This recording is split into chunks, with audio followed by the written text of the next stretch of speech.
esta música tan pegadiza se abre el segundo bloque de Ojo con los Medios por Avia Yala Televisión y en una comunicación directa La Paz Tarija a la espera de la segunda vuelta del 3 de mayo en ese departamento y lo tenemos desde ahí, desde la ciudad de Tarija, al comandante Salari con un entrevistado, ¿no?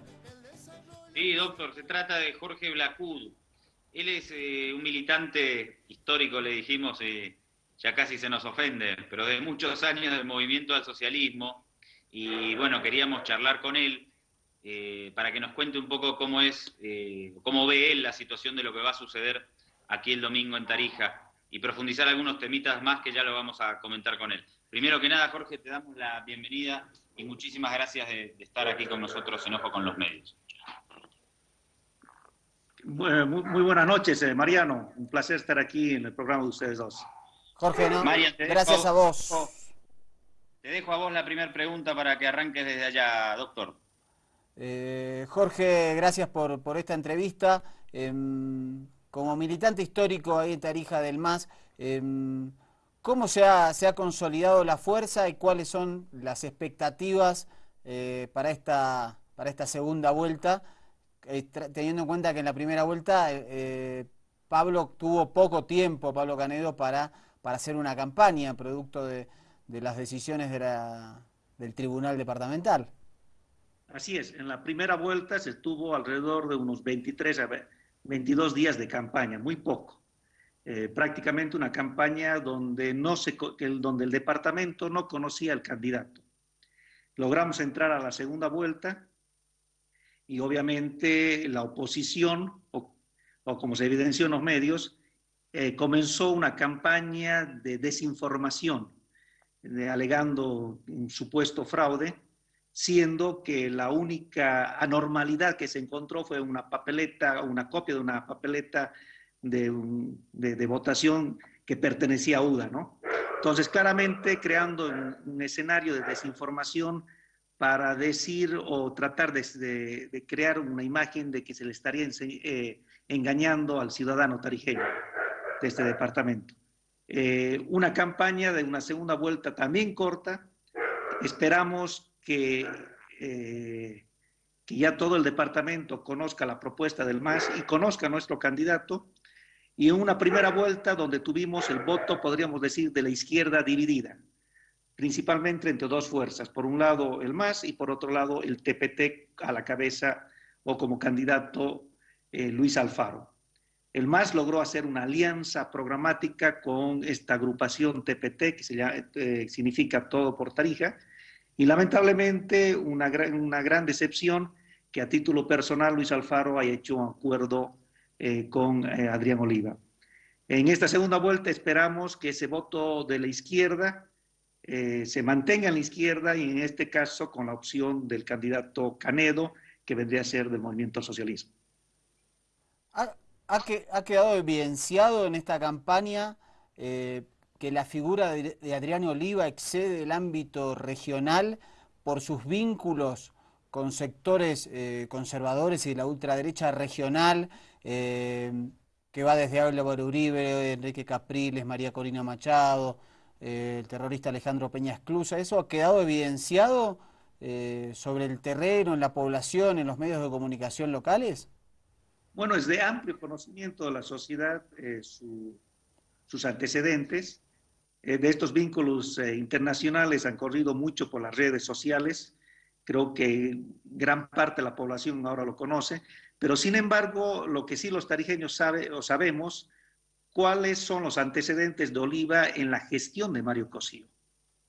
No hay que olvidarse que Adrián Oliva jugaba o desempeñaba un papel de la dirección de gobernabilidad, que le llamaban algo así, que en realidad era un aparato de la prefectura de ese entonces, de Camino al Cambio de Cosío, donde manejaban varios grupos, principalmente de choque, o que tomaron las instituciones en su momento, incendiaron la aduana, tomaron impuestos internos, prácticamente estuvieron a punto de tomar el aeropuerto cuando llegaron varios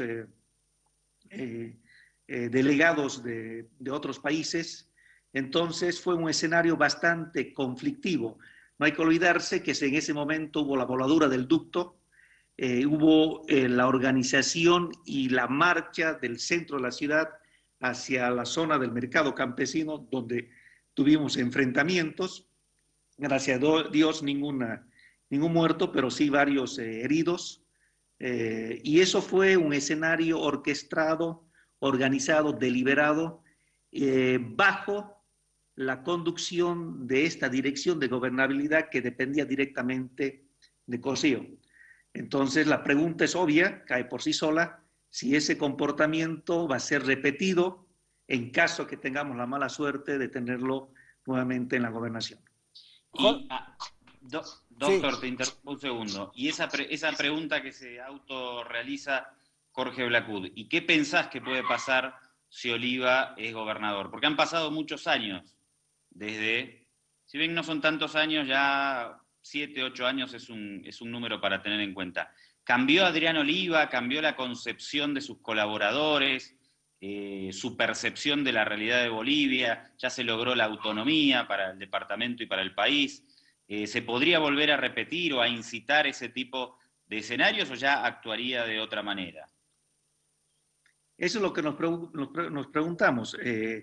Muchas veces, muchos de los medios locales, de una manera capciosa, preguntan al candidato Canedo si Canedo va a tener la misma gestión del actual gobernador transitorio, Lino Condori. Algunos la califican de una mala gestión, otros de buena, pero es una cuestión de percepción, siendo que Canedo no ha sido parte de esta gobernación, si bien es cierto, es parte del MAS, es nuestro candidato, pero ninguno de estos medios se pregunta si Oliva va a repetir ya un comportamiento que ya histórico, que lo evidenciamos, en caso de ser elegido, ¿no? Entonces, hay un doble discurso, ¿no? Hay un doble discurso en que localmente Oliva llama y convoca a defender el voto y que en el momento del conteo de votos en la Corte Electoral que se presente para crear un escenario de conflicto, pero sin embargo, a su vez, cuando viaja a La Paz, habla, no, quiero coordinar con el presidente y da una imagen de un chico bonito, amable y tranquilo. Y cuando retorna a Tarija, el discurso cambia totalmente. Entonces, hay una clara dualidad o hipocresía de lo que se dice, ¿no? Y pareciera que las estrategias o la conducta en ese sentido, porque Cosío se comportaba de la misma manera, cuando estaba en Tarija, todo el discurso, los medios de comunicación, los aparatos de choque eran beligerantes, agresivos, y cuando iba a La Paz, daba un escenario pacifista, de querer generar o llegar a consensos, y retornaba de la Paz, o sea, parecería que en la altura se volvía bueno y en la bajura volvía a volverse agresivo, ¿no? Y vos mencionabas recién, bueno, los episodios violentos de 2008.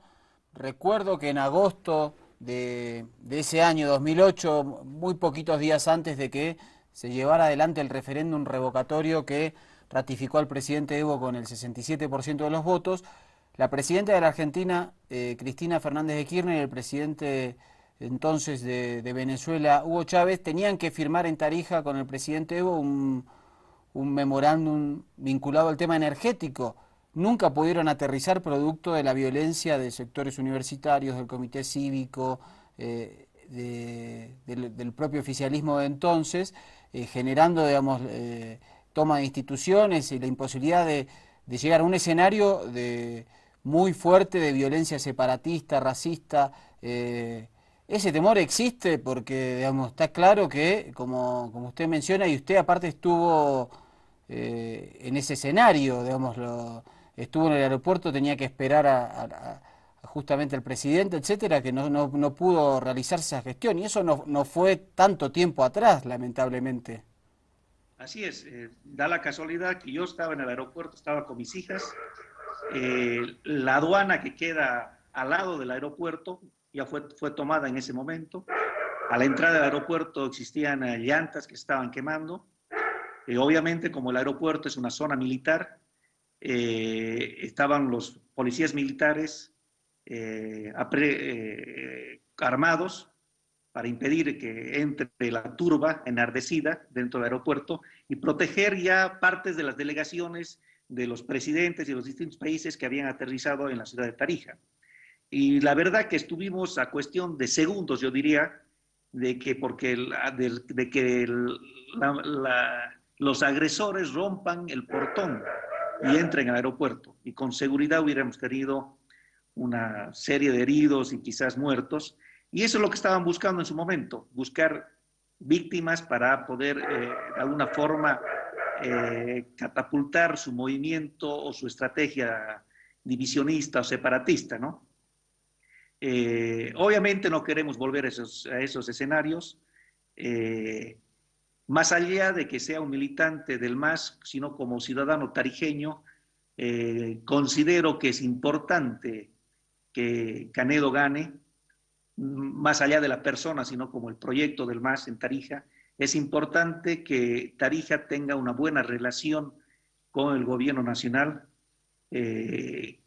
Si Oliva repite el comportamiento que ha tenido anteriormente, con seguridad el conflicto a Tarija va a retornar.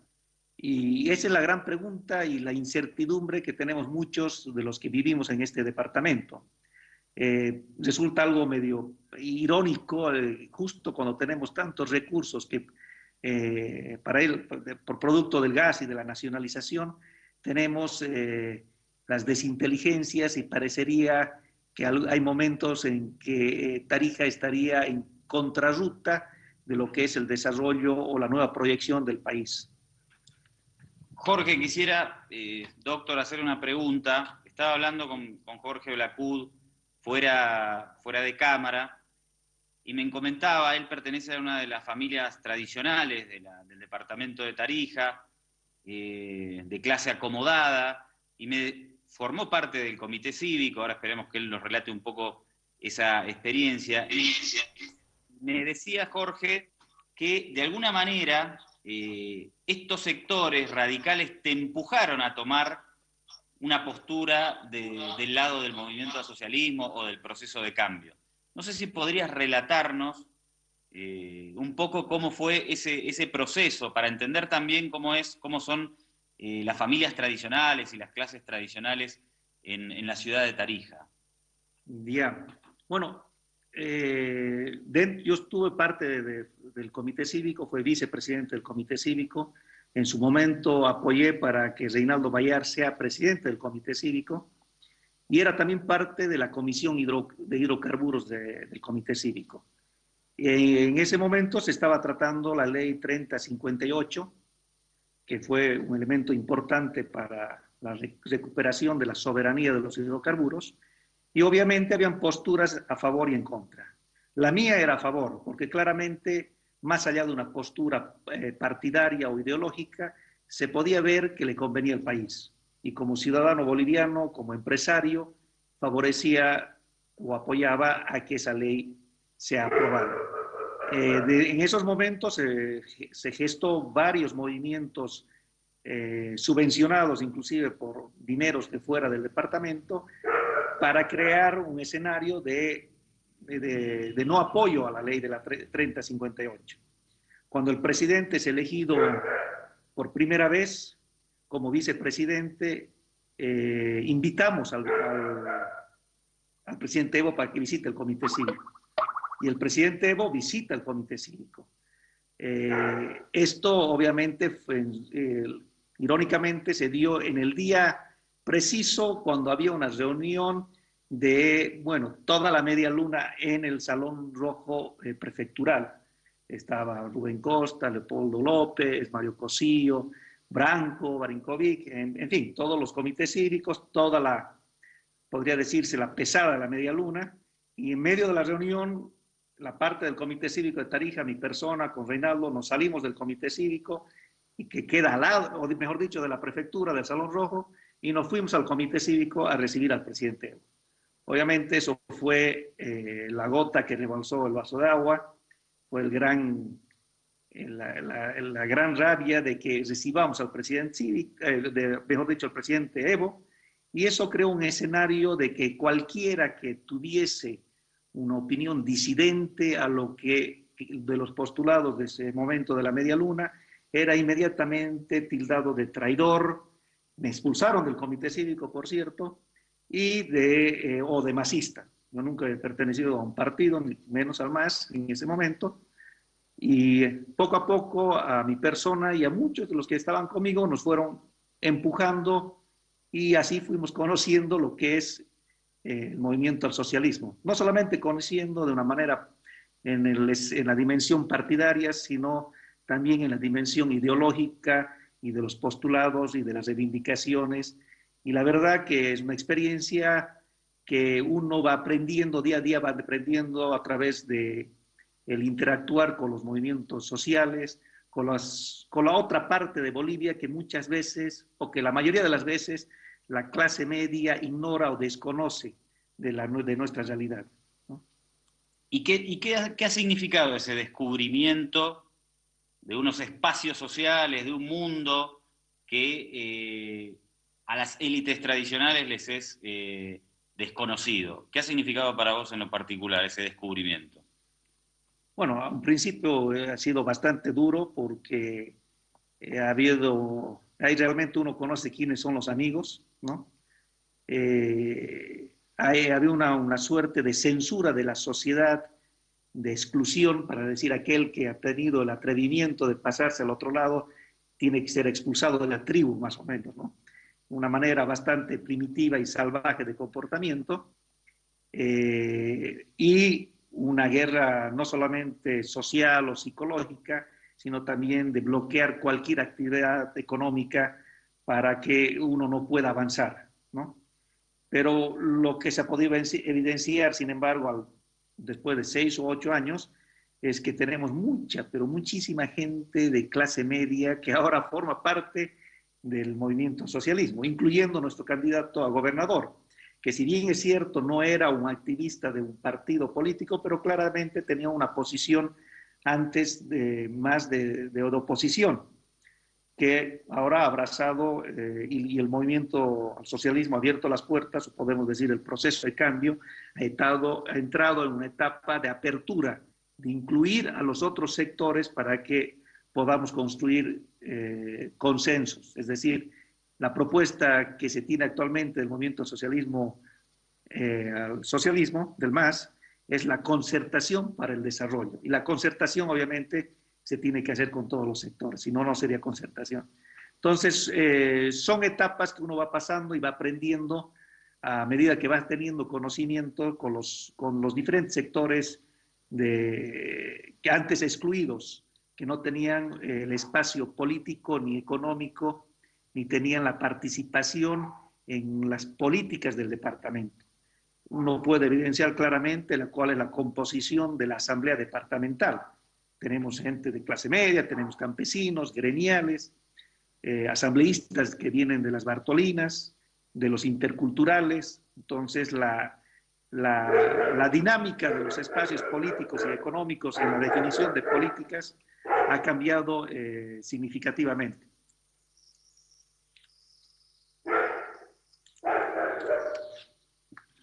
Doctor, ¿está ahí todavía? Sí, sí, me parece que, bueno, sería, digamos, lo definiría Jorge como un policlasismo, claramente, cómo ha avanzado el movimiento al socialismo en diferentes sectores sociales. Sí, sí, doctor, me parece que es un testimonio muy interesante sociológicamente. Obviamente Jorge Blackwood no es el único que ha hecho ese camino, pero tampoco son tantos. No es fácil pertenecer a las clases tradicionales en cualquier proceso político popular y pasarse al lado de los siempre oprimidos o de las clases populares.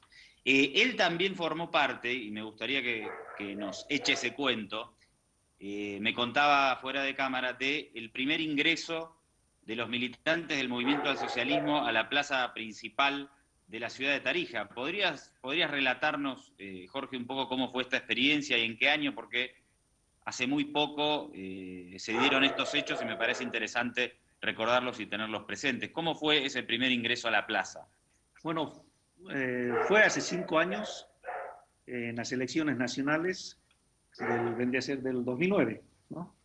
del 2009, yo era candidato a diputado. Era muy difícil en ese momento realizar una campaña. A pesar de eso, logramos un 38 y algo más por ciento en plena ciudad. Salimos segundos. El candidato de Mario Cosío ganó con unos 40 y algo por ciento. Hicimos campaña, recuerdo, bueno, teníamos que hacer campaña con guardaespaldas. Teníamos 2 guardaespaldas que protegían para que las probabilidades de tener un incidente eran altas.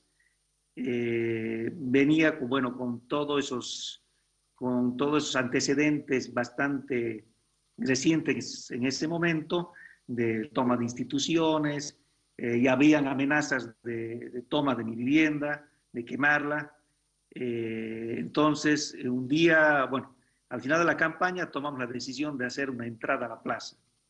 Hicimos la entrada a la plaza principal, que era una cuestión más que política, simbólica, y entramos con todo el equipo de campaña de los movimientos sociales y los operadores políticos a la plaza. Fue una entrada, obviamente, quienes estaban en la plaza eran de oposición, con una silbatina fuerte, nos tiraron hielo, insultos, pero entramos a la plaza, dimos la vuelta y nos dimos el gusto de entrar en ese momento, que era como algo prohibido, que el MAS tenga presencia en el centro de la ciudad, ¿no? Y como ustedes saben, ahora el MAS tiene a 20 metros de la plaza principal, tiene una de las principales casas de campaña en este momento, donde se aglomeran o se reúnen sectores de clase media, sectores populares, para la campaña de gobernador de Pablo Canedo, ¿no? Entonces ha sido parte de la dinámica de rompimiento de ciertos tabús, ¿no? Normalmente el MAS tenía los cierres de campaña, las casas de campaña en los barrios periféricos y no se acercaba al centro. Doctor, este relato es de hace 5 o 6 años. Debería ser, no sé, de la Revolución Nacional del 52 o la década del 40, por lo menos, ¿no? Sí, sí, es lo que muestra digamos, la historia. Yo siempre digo que en Bolivia existió un apartheid, aunque no se hubiese denominado como el que ocurrió en Sudáfrica.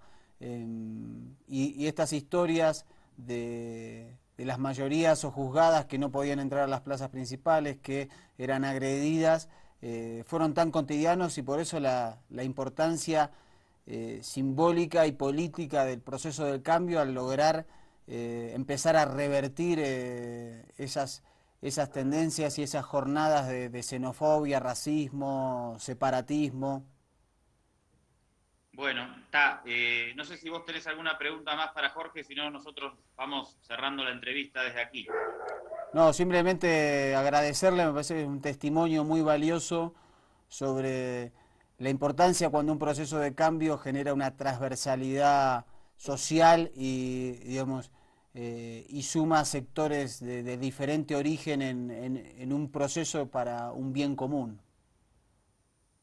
Perfecto. Le damos un espacio a Jorge para que se despida de nuestra teleaudiencia. Jorge, muchas gracias por esta participación en Ojo con los Medios de Avia Yala y un abrazo. Gracias, Andrés. Un saludo muy cordial. Es la primera vez que hablo contigo, Mariano, y hasta una próxima oportunidad. Así será, Jorge. Te agradecemos mucho este contacto para todo el Estado plurinacional. Muy, muy valioso y pertinente tu testimonio. Bueno, doctor, hora de hacer un segundo corte. Me encantó el testimonio. Espero que haya servido y que tomemos conciencia de lo que pasaba en Bolivia hace 5 o 6 años, nada más, donde militantes de un partido político contrahegemónico o que no les gustaba a las clases tradicionales de la capital de un departamento ni siquiera podían ingresar a la plaza para hacer proselitismo político, y esto lo resalto porque, aunque uno sabía, igual me llama la atención, ocurrió hasta el año 2009, no en la Edad Media, ni hace 300 años, ni 200, ni 100. Yo me despido desde acá y te dejo a vos al mando del programa desde La Paz, ¿te parece?